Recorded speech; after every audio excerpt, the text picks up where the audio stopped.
अस्सलाम वालेकुम स्टूडेंट्स। क्या हाल है आप लोगों के? आज मैं आप लोगों को कोर्स के बारे में बता दूंगा डिटेल में कि आप लोगों का जो कोर्स है उसको हमने कैसे कवर करना है और क्या क्या चीज़ हमने पढ़नी है इस कोर्स के अंदर। तो सबसे पहले आप लोगों का जो सिलेबस दिया गया है इस जॉब के लिए कोर्स आउटलाइन में, उसमें वेस्टर्न पॉलिटिकल थॉट है, मुस्लिम पॉलिटिकल थॉट है, डायनामिक्स ऑफ पॉलिटिक्स है, पॉलिटिकल आइडियोलॉजीज है, comparative study of constitutions of UK, US, China, Turkey and Iran. उसके बाद फिर है the political system of Pakistan है, और फिर उसके बाद है international politics since world war one. उन्होंने वहां पे दिया हुआ है सिलेबस में कि post world war two. International law के बारे में हम पढ़ेंगे, ये भी आप लोगों के कोर्स का हिस्सा है। इसके अलावा जेनेसिस ऑफ पाकिस्तान 1940 से लेके 1947 तक, और उसके बाद फिर पाकिस्तान की foreign policy towards neighbouring countries, जो हमारी चार नाइबर कंट्रीज है उनके साथ हमारी फॉरेन पॉलिसी कैसी है। तो इनको हम वन बाय वन देखते हैं। इससे आप लोगों को अंदाजा हो जाएगा कि ये कोर्स आप लोगों ने किस तरह कंप्लीट करना है। बेसिकली इस कोर्स को शुरू करने से पहले मैं आप लोगों को पॉलिटिकल साइंस के बेसिक्स के बारे में बताऊंगा कि बेसिकली आप लोगों के जो कॉन्सेप्ट्स हैं अबाउट पॉलिटिकल साइंस वो पहले क्लियर हो जाए कि पॉलिटिकल साइंस बेसिकली है क्या और इसे हम पढ़ते क्यों हैं। तो उस हवाले से सबसे पहले मैं आप लोगों को पॉलिटिकल साइंस में ये बताऊंगा कि पॉलिटिकल साइंस बेसिकली है क्या। उसके अंदर इसी टॉपिक के अंदर मैं आप लोगों को स्टेट के बारे में बताऊंगा कि स्टेट क्या है, और स्टेट वर्सेस सोसाइटी क्या लॉजिक है। उसके बाद फिर नेचर ऑफ पॉलिटिकल साइंस है क्या, कि political science as a field उसका नेचर क्या है, उसको हम किस तरह कंप्रिहेंड करेंगे। उसके बाद फिर इंडिविजुअल वर्सेस सोसाइटी, इसको भी हम लोग देखेंगे, अंडरस्टैंड करेंगे। अब इसे बता रहा हूँ कि पॉलिटिकल साइंस ये किसका माइकॉन है। आप लोग जब भी क्लास में आए तो आप लोग सबसे पहले अपने जो माइक्स है उनको।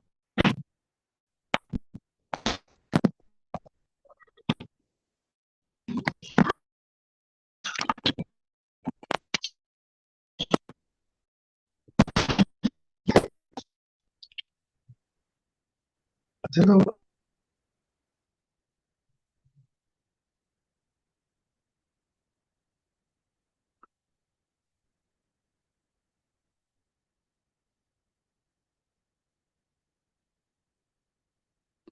आप लोगों से मेरी एक रिक्वेस्ट है, आई डोंट नो कि आप लोगों की एज क्या है। आप लोग जब भी क्लास में आए आप लोग काइंडली अपने कैमरे और सब कुछ ऑफ किया करें, माइक्स को, ताकि क्लास जो है वो स्मूथली चल सके। इससे आप लोगों को भी फायदा होगा और मुझे भी फायदा होगा, क्योंकि मैं भी इंटरप्ट नहीं होता हूँगा। तो बेसिकली मैं ये बात बता रहा था आप लोगों को कि पॉलिटिकल साइंस जो है वो बेसिकली तीन चीज़ों की कॉम्बिनेशन है: individual, society and state. By state से हमारी मुराद है द गवर्नमेंट। मैं जब भी आगे जाके पॉलिटिकल साइंस में पॉलिटिक्स वर्ड यूज करूंगा या पॉलिटिकल सिस्टम यूज करूंगा तो उसे मेरा मुराद होगा the government of a state. किसी भी स्टेट की जब भी मैं गवर्नमेंट की बात करूंगा तो उसमें हम पॉलिटिकल या पॉलिटिक्स जो है या पॉलिटिकल सिस्टम वर्ड यूज करेंगे। तो बेसिकली पॉलिटिकल साइंस जो है वो is the study of the government है। और उसी के अंदर गवर्नमेंट जो होती है वो बेसिकली दो चीजों के लिए बनती है, एक इंडिविजुअल है और एक स्टेट है। आगे जाके जब मैं आप लोगों को फिलोसफर्स पढ़ाऊंगा और खासकर जब हम वेस्टर्न पॉलिटिकल फिलोसफी अंडरस्टैंड करेंगे, तो वहां पे जाके जब हम अरिस्टोटल पढ़ेंगे, थॉमस हॉब्स पढ़ेंगे, मैकियावेली पढ़ेंगे और जॉन लॉक पढ़ेंगे, स्पेशली जॉन लॉक और मोंटेस्क्यू, तो वहां पे आप लोग ये सारी चीजें डीपली अंडरस्टैंड कर लेंगे कि बेसिकली पॉलिटिकल साइंस है क्या और वो किस चीज की बात करता है। तो यहाँ पे अगेन मैं वही बात कर रहा हूँ कि जब मैं आप लोगों को बेसिक्स ऑफ पॉलिटिकल साइंस इन पे मैं आप लोगों को एक लेक्चर दूंगा, जो हमारा फर्स्ट लेक्चर होगा कि व्हाट इज पॉलिटिकल साइंस। उसके अंदर हम इंडिविजुअल वर्सेस सोसाइटी देखेंगे, मोरालिटी एंड स्टेट देखेंगे कि स्टेट के सामने मोरालिटी क्या है, बेसिकली पॉलिटिकल साइंस में दो स्कूल ऑफ थॉट्स है फिलोसफर्स के आपस में। एक स्कूल ऑफ थॉट जो है फिलोसफी में, वो ये कहती है कि स्टेट जो है वो, उनकी जो अंडरस्टैंडिंग है वो स्टेट सेंट्रिक है। बाय स्टेट सेंट्रिक से हमारा जो मुराद होगा वो ये होगा कि स्टेट इज एवरीथिंग, और इंडिविजुअल जो है वो बेसिकली स्टेट को सर्व करता है। और जो दूसरी वेव है हमारे पास, वो कहती है कि नहीं, इंडिविजुअल इज एवरीथिंग, वो इंडिविजुअल सेंट्रिक फिलॉसफी है। तो मोरालिटी एंड स्टेट, इसको हम समझ जाएंगे। फिर उसके बाद नेचर वर्सेस नर्चर। अब नेचर वर्सेस नर्चर जो टॉपिक है, इसको भी हम देखेंगे। ये कॉन्सेप्ट भी मैं आप लोगों को फर्स्ट लेक्चर में बताऊंगा कि ये क्या है, कि क्या पॉलिटिकल साइंस या जो रूल्स एंड रेगुलेशंस है, नॉर्म्स और वैल्यूज है, ये क्या बाय नेचर हमें मिली है, द स्टेट ऑफ नेचर क्या है, या फिर ये नर्चर हो चुके हैं, यानी ह्यूमन मेड है। तो इन सारी चीजों को हम देखेंगे, अंडरस्टैंड करेंगे, समझेंगे। फिर हम रीजन, लॉजिक या रैशनैलिटी वर्सेस इमोशंस, इनको भी देखेंगे कि क्या पॉलिटिकल सिस्टम जो है वो, या the system of the government जो है, क्या वो रीजंस के बेस पे चलता है, या उसमें फिर इमोशंस की पॉलिटिक्स में क्या इन्वॉल्वमेंट है। फिर इसी तरह रीजन वर्सेस फेथ, ये भी हम देखेंगे। और उसके बाद मोस्ट इंपॉर्टेंट चीज जो है, सब्जेक्टिविज्म वर्सेस ऑब्जेक्टिविज्म। ये दो चीजें हम अंडरस्टैंड करेंगे कि सब्जेक्टिविज्म एंड ऑब्जेक्टिविज्म क्या है। ठीक है, आप लोग जब भी आए तो अपना कैमरा ऑफ किया करे, अपना माइक ऑफ किया करे। मारिया, आप काइंडली अपना माइक ऑफ करें।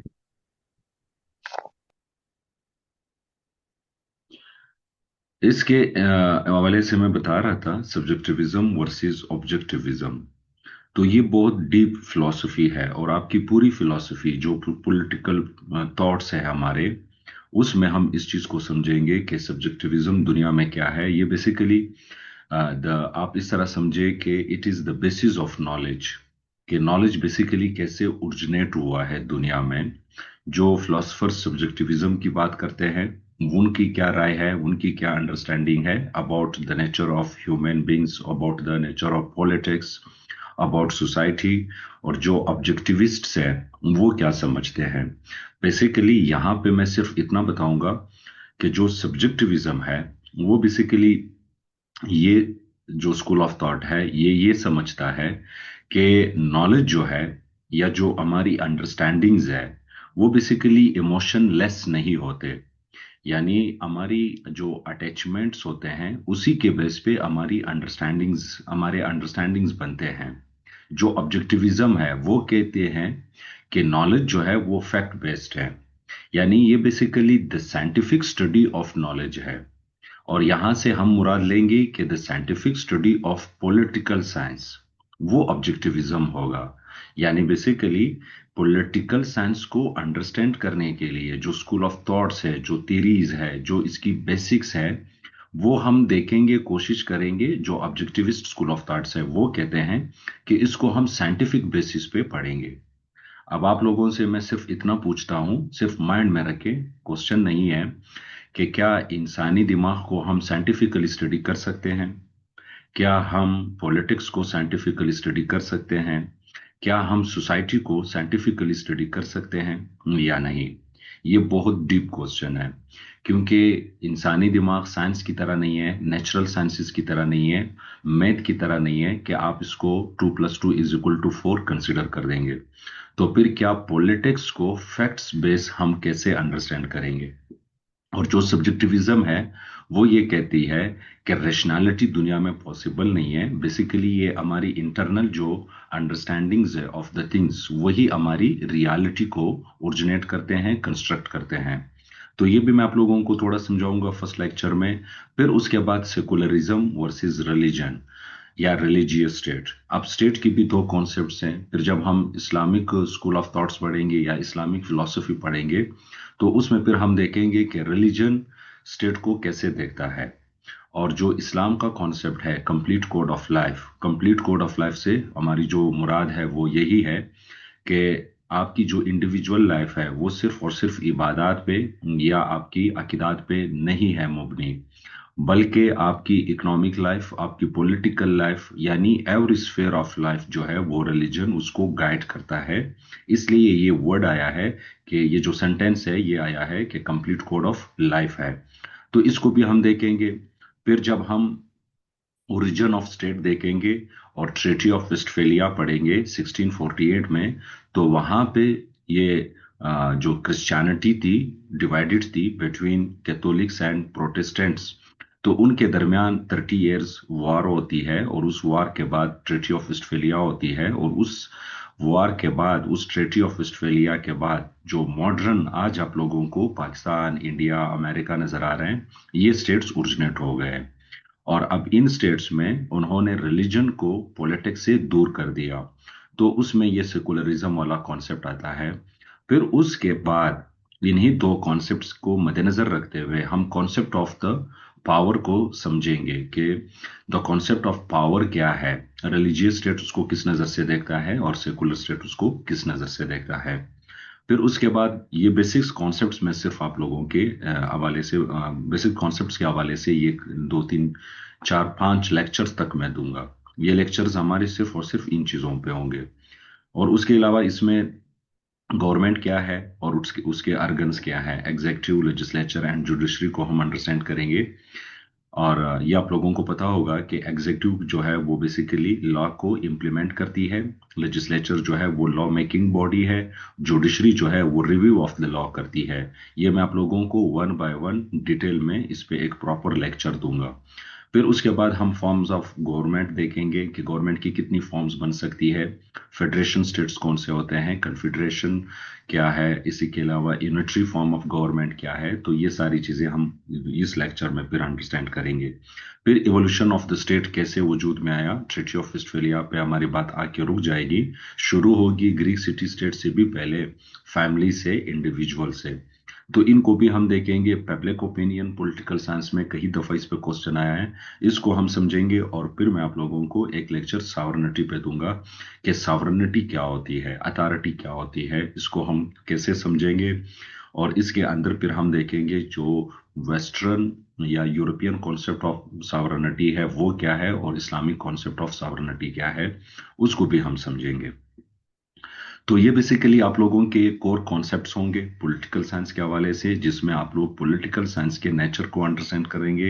इस डिसिप्लिन को बेसिकली आप इनके बेसिक्स को कंप्रीहेंड कर पाएंगे। और फिर उसके बाद जब हम आगे जाएंगे और हम इस सब्जेक्ट को पढ़ेंगे, जितने भी फिलोसफर्स हम पढ़ेंगे उनकी अंडरस्टैंडिंग्स को अंडरस्टैंड करेंगे, तो फिर आप लोगों को मसला नहीं होगा, इजी होगा कि बेसिकली क्या बात हो रही है। आप लोगों को जब भी मैं फिर कोई नई चीज बताऊंगा किसी भी फिलोसफर के हवाले से, तो आप लोगों के लिए कोई इशू नहीं होगा कि क्या बात हो रही है।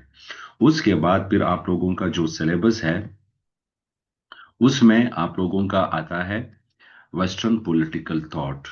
अब ये जो वेस्टर्न फिलोसफर्स हैं इनको हम देखेंगे, समझेंगे। इसमें हमारे पास सबसे पहले जो फिलोसफर आता है जिसको हम पढ़ेंगे, अंडरस्टैंड करेंगे, वो हमारे पास प्लेटो है।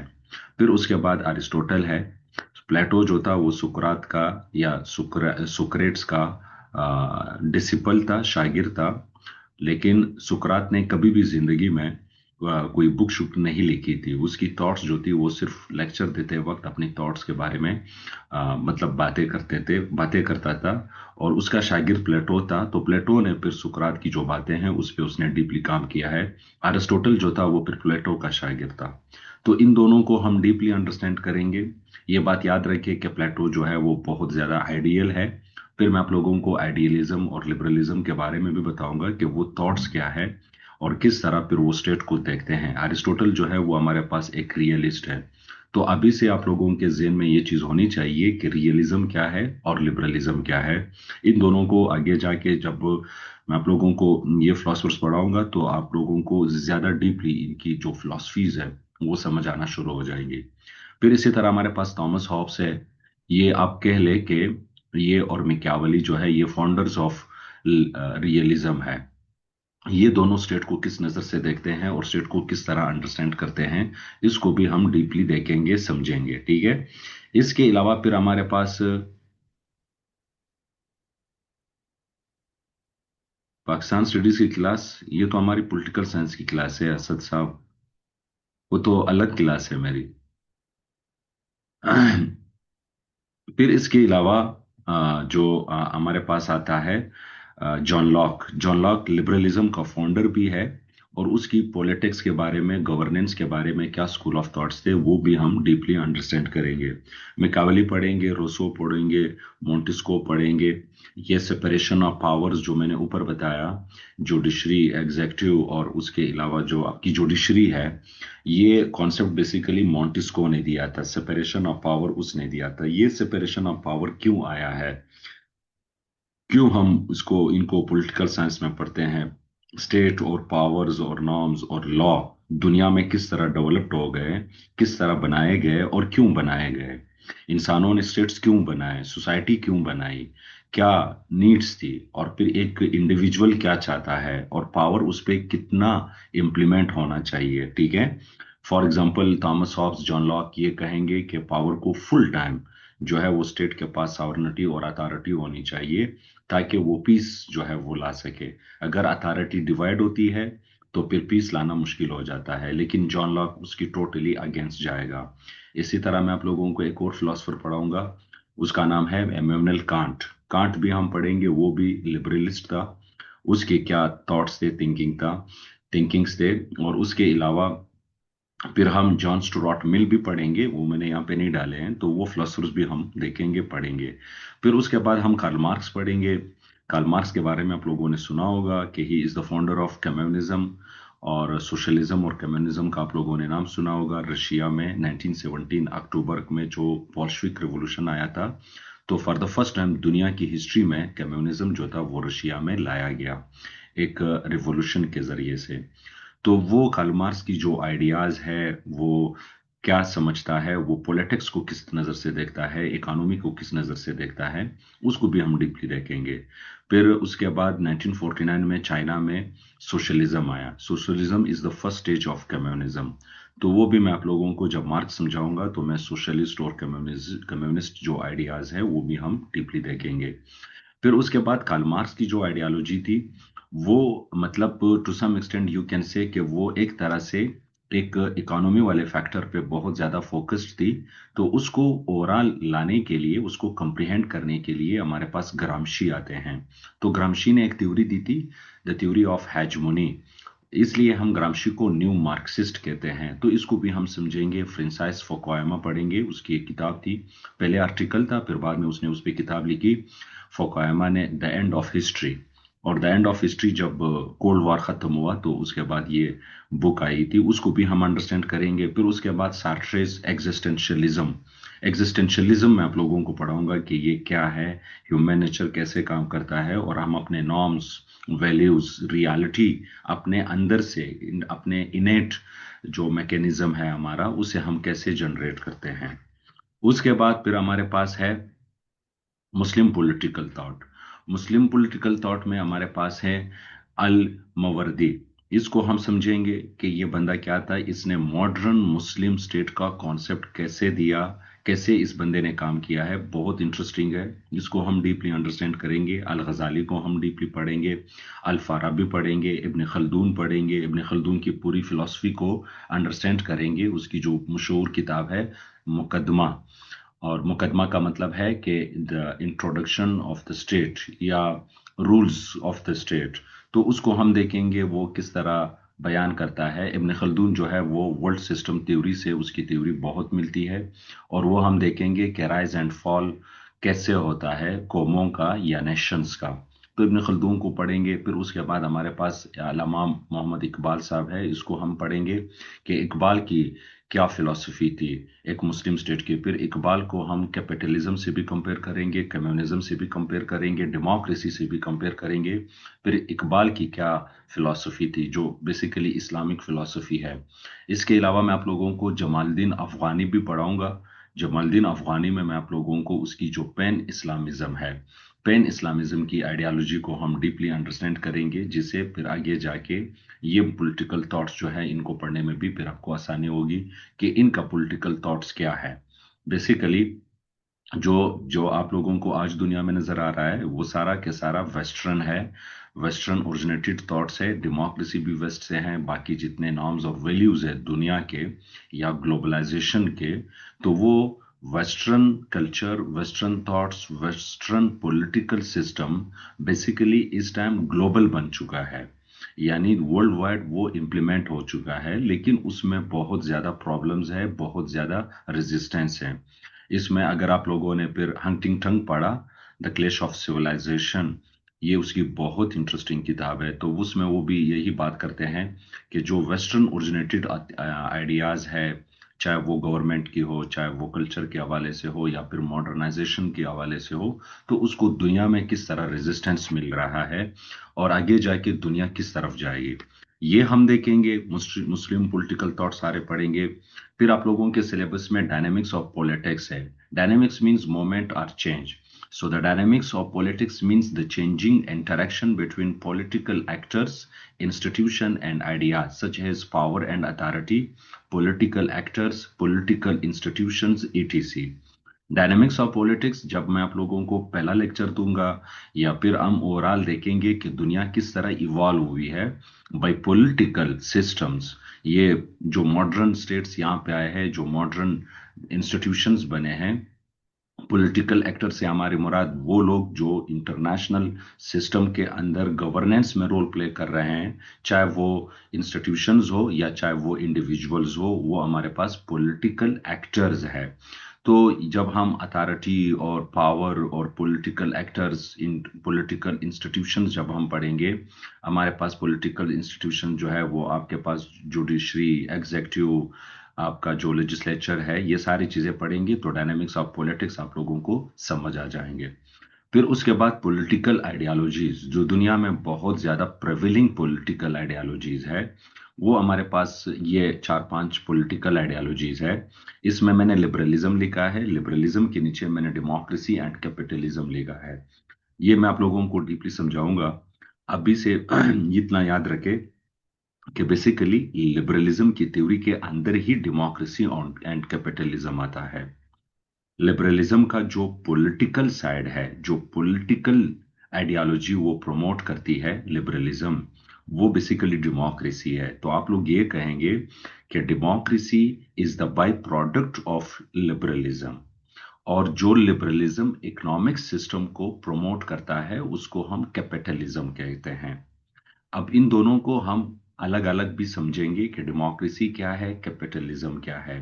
इस थ्योरी को काउंटर करने के लिए कम्युनिज्म की थ्योरी हमारे पास, जो कार्ल मार्क्स में मैंने बात की, जो रशिया में आई और उसके बाद फिर चाइना में आई, अभी नॉर्थ कोरिया में भी है, क्यूबा में भी है, इसी तरह यूगोस्लोवाकिया में जब Tito was the president of Yugoslovakia, तो वहां पे भी उस टाइम कम्युनिज्म था। इसी तरह ग्रीस में भी बहुत ज्यादा ये कम्युनिज्म जो था वो फैल चुका था, लेकिन उसको स्टॉप किया गया बाय अमेरिकन प्रेशर।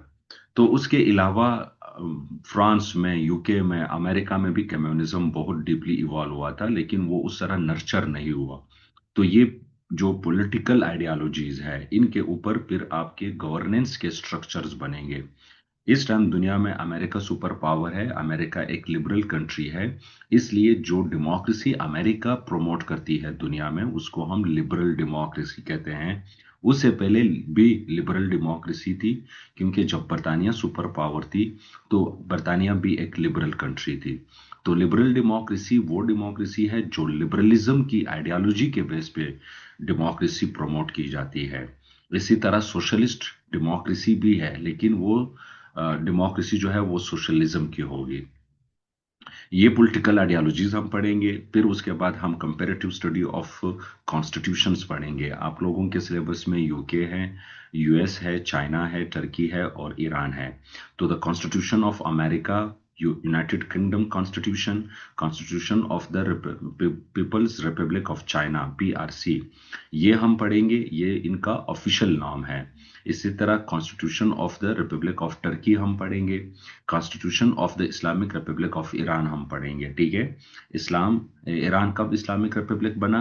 1979 में, जब खोमेनी ने इस्लामिक रिवॉल्यूशन लाया था। ठीक है, 1979 भी हम थोड़ा देखेंगे कि ग्लोबल लेवल पे या पॉलिटिकल साइंस के हवाले से ये साल कितना इंपॉर्टेंट है। इसमें एक अफगानिस्तान में कम्युनिस्ट रिवॉल्यूशन आया, जो बाद में नाकाम हुआ, और ईरान में इस्लामिक रिवॉल्यूशन आया। तो ये भी हम देखेंगे। उसके बाद फिर पॉलिटिकल सिस्टम ऑफ पाकिस्तान देखेंगे, पाकिस्तान का कॉन्स्टिट्यूशन उसमें देखेंगे, इंस्टीट्यूशंस पढ़ेंगे, नेचर ऑफ द गवर्नमेंट, हम इसको गवर्नेंस की जो नेचर है उसको अंडरस्टैंड करेंगे। पाकिस्तान एक फेडरेशन है, फेडरेशन सिस्टम भी हम पढ़ेंगे कि फेडरेशन स्टेट क्या स्टेट होता है, उसके अंदर सिस्टम्स कैसे होते हैं, गवर्नेंस कैसे होती है, सेंटर और प्रोविंसेस के दरमियान पावर्स शेयरिंग कैसे होता है। तो ये भी हम उसमें देखेंगे। फिर उसके बाद international politics since world war 2। जब दुनिया में वर्ल्ड वॉर 2 खत्म हो गई, तो उसके बाद क्या चल पड़ा, कोल्ड वॉर शुरू हुआ। कोल्ड वॉर अगेन बता रहा हूं कि कैपिटलिज्म वर्सेस कम्युनिज्म, यानी अमेरिका और रशिया के दरमियान एक बहुत बड़ी जंग लड़ी गई, जिसको हम लोग कोल्ड वॉर कहते हैं। अब कोल्ड वॉर से मुराद यानी वो जंग जो डायरेक्ट नहीं हो, जो हॉट वॉर ना हो। हॉट वॉर हम पॉलिटिकल साइंस में उस जंग को कहते हैं जब आर्मीज आमने सामने डिप्लॉयड हो और वो आमने सामने फिजिकली लड़ रहे हो। तो इस जंग के अंदर अमेरिका और रशिया 40-45 साल की ये जंग लड़ी गई, लेकिन 2 मिनट के लिए भी वो आमने सामने नहीं लड़े। इसलिए हम इस जंग को कोल्ड वॉर कहते हैं। ये जंग थ्रू प्रॉक्सीज लड़ी गई। प्रॉक्सीज में समझा दूंगा कि प्रॉक्सीज क्या होती है, और इनके जंग के जितने सेंटर्स थे वो बाकी दुनिया थी, यानी मिडल ईस्ट में लड़ी गई। अरब इसराइल वॉर 1967, या उसको हम फलस्तीन इसराइल वॉर भी कहते हैं। इसी तरह फिर अरब इसराइल वॉर 1973 के फलस्तीनियों का और इसराइलीज के दरमियान जो जंग लड़ी गई 1973 में, ये कोल्ड वॉर का एक फैक्टर था। वियतनाम की जंग है, वियतनाम वॉर है, 1956 से शुरू होती है, 1975 में खत्म होती है। 3 फेजेस में वो जंग लड़ी गई है। नॉर्थ साउथ कोरिया के दरमियान 1950 से लेके 1953 तक एक जंग लड़ी गई है, जिसमें नॉर्थ कोरिया डिवाइडेड हो गई, नॉर्थ कोरिया में और साउथ कोरिया में। अफगानिस्तान का अफगान वार जिसे हम कहते हैं 1970-80s का, वो हम पढ़ेंगे, उसमें देखेंगे। ये सारी चीजें जो है ये कोल्ड वॉर पॉलिटिक्स की हिस्सा है।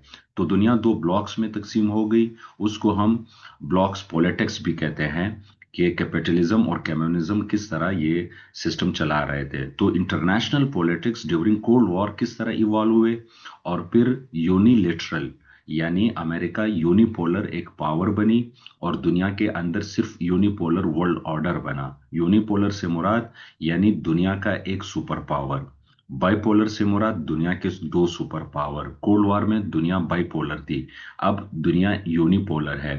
और उससे पहले वर्ल्ड वॉर 2 में दुनिया मल्टीपोलर थी, यानी 2 से ज्यादा सुपर पावर्स थे। तो उनको हम देखेंगे।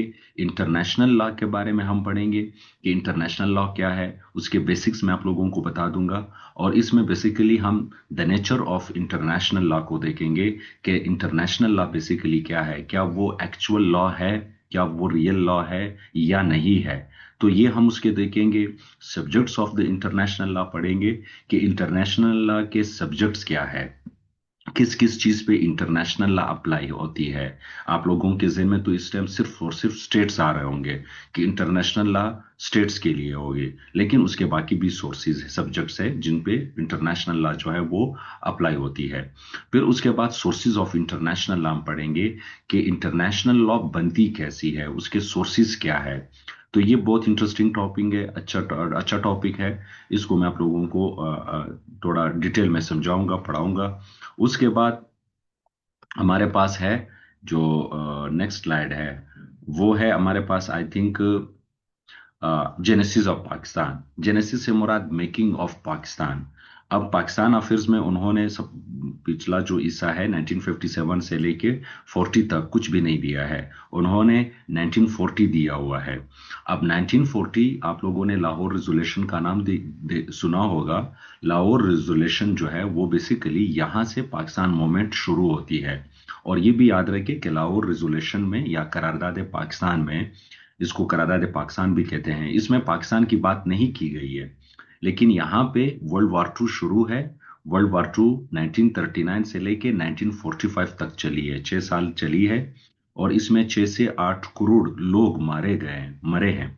ये इतनी, मतलब एक बहुत ज्यादा मतलब ऐसी ट्रेजेडी जो दुनिया ने ना कभी एक्सपीरियंस की थी, ना शायद आगे कभी एक्सपीरियंस करें। जिस तरह से मतलब इस जंग के जो लेसन्स है दुनिया ने उसे लिए थे। तो अभी भी आप लोगों ने देखा होगा कि अफगानिस्तान में चाहे रशिया ने शिकस्त खा लिया लेकिन एटॉमिक बम नहीं फेंका, क्योंकि वर्ल्ड वॉर टू की जो हिस्ट्री है या मेमोरीज है वो बहुत ज्यादा मतलब इंसान जो इंटरनेशनल पॉलिटिक्स में है, हम देखते हैं तो वर्ल्ड वॉर टू जो है ये एक ऐसी ट्रेजेडी है जो कभी भी नहीं भूली जा सकती। तो ये वो दौर था जब वर्ल्ड वार टू शुरू थी, और वर्ल्ड वार टू के जो दो मेन एक्टर्स थे जिनके दरमियान ये जंग चल रही थी वो जर्मनी और बरतानिया थी। और बरतानिया हिंदुस्तान पे हुकूमत कर रही थी, इंडिया उनकी कॉलोनी थी। तो लाहौर रेजोल्यूशन उस जंग के अंदर आता है। तो हम देखेंगे कि उस लाहौर रेजोल्यूशन की क्या इंपॉर्टेंस था और क्यों आया। क्योंकि 1939 में कांग्रेस ने रिजाइन किया था, उनकी गवर्नमेंट थी। तो ये देखेंगे। फिर 1940 से लेके हमारे पास क्रिप्स मिशन आता है और कैबिनेट मिशन प्लान आता है, वो हम देखेंगे। और फिर 1947 तक पाकिस्तान के क्रिएशन के अंदर ये डेवलपमेंट्स कैसे होते हैं। और फिर फाइनली हम पार्टीशन ऑफ इंडिया पढ़ेंगे। उसमें बाकी इंडिया तो डिवाइडेड थी, लाइंस क्लियर थे। सिर्फ एक बाउंड्री कमीशन पंजाब के लिए बनाया और एक बंगाल के लिए बनाया था। उन बाउंड्री उस दोनों बाउंड्री कमीशंस को हम देखेंगे पढ़ेंगे। रेड क्लिफ अवार्ड जिसे कहा जाता है। उसके अलावा फिर हम पाकिस्तान की फॉरेन पॉलिसी पढ़ेंगे। मैं आप लोगों को पाकिस्तान की फॉरेन पॉलिसी 1947 से लेके 2024 तक डिटेल में पढ़ा दूंगा। इसमें आप लोगों की काफी सारी चीजें क्लियर हो जाएंगी। एक अलग से टॉपिक मैं पाकिस्तान की फॉरेन पॉलिसी पे दे दूंगा। उसके बाद जो आप लोगों के सिलेबस में दिया गया है वो ये है कि पाकिस्तान की foreign policy towards neighbouring countries. तो अगर आप लोग डिटेल में पाकिस्तान की फॉरेन पॉलिसी समझ जाएंगे तो आप लोगों को समझ आ जाएगा कि हमारी फॉरेन पॉलिसी टुवर्ड्स इंडिया कैसी है, अफगानिस्तान कैसी है, ईरान और चाइना कैसी है। और इसमें हम इनके रिलेशंस भी डीपली अंडरस्टैंड करेंगे वन बाय वन। तो ये भी हमारे 5 लेक्चर्स होंगे। तो इस तरह आप लोगों का जो सिलेबस है वो इंशाल्लाह इस तरह कवर हो जाएगा। आई होप कि आप लोगों को सब कुछ समझ आया होगा।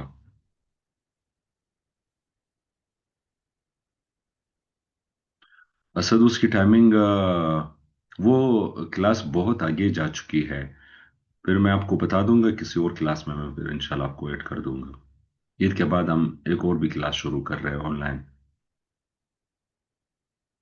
बाकी आप लोग क्लियर हो जो मैंने पढ़ा है?